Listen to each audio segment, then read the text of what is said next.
It is incredibly difficult for me to put a finger on exactly how I feel about Southern Fried Championship Wrestling.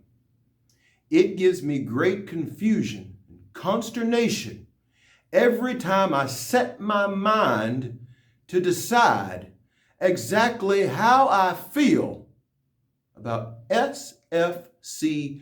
You see, I was there before it was something that you were supposed to be proud of. I was there before it was heralded as a promotion of the year. I was there before it was flourishing. I was there when it was just rednecks hitting each other with garbage cans, and you had to put a bag over your head when you walked out so that you would hope no one saw you working the show. But that has definitely changed. All that has changed. Southern Fried Championship Wrestling now is one of the premier destinations for wrestling here in Georgia. And I do not take that lightly, and I acknowledge that. And that primarily is because of the work and the dreams and the efforts of the late Mr. Charles Anschutz. And I admire that determination, but I always think about one single match. Of all the times I have been there in that ring and around it, I always think of one single match. This is it you're seeing right here. It was a long time ago. Long time ago. And it was a war. It was a brutal street fight. And I remember Shane Marks and I getting to the building that night and finding out that the tag team match we had scheduled had been turned into a street fight, and we were confused. We didn't know why, and we were blindsided by this information. But Jagged Edge, our partner, said, "It's okay. We'll handle it." I said, "All right. I'll take you up on that."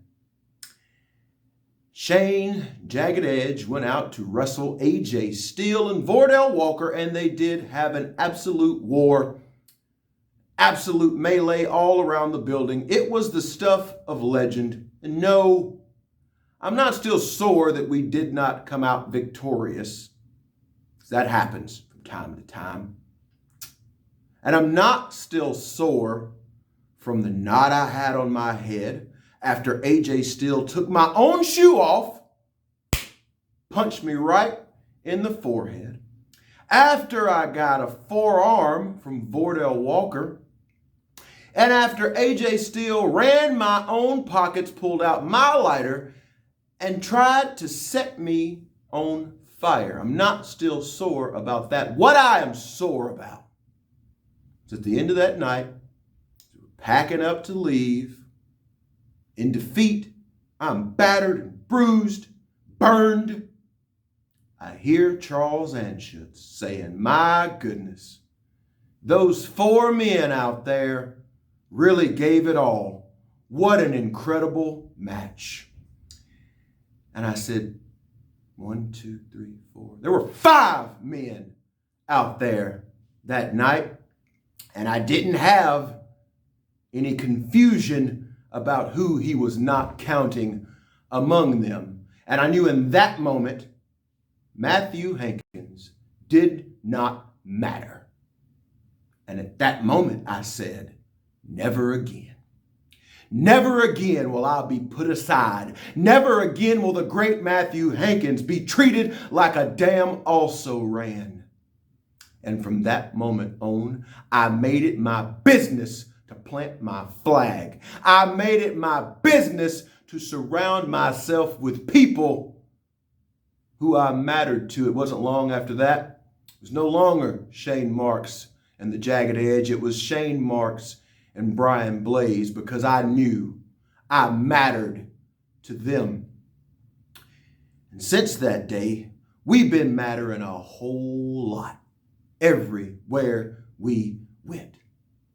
So I guess that's the duality my opinion, Southern Fried Championship Wrestling. On the one hand, I talked about how they pulled themselves up by their bootstraps and made something of themselves.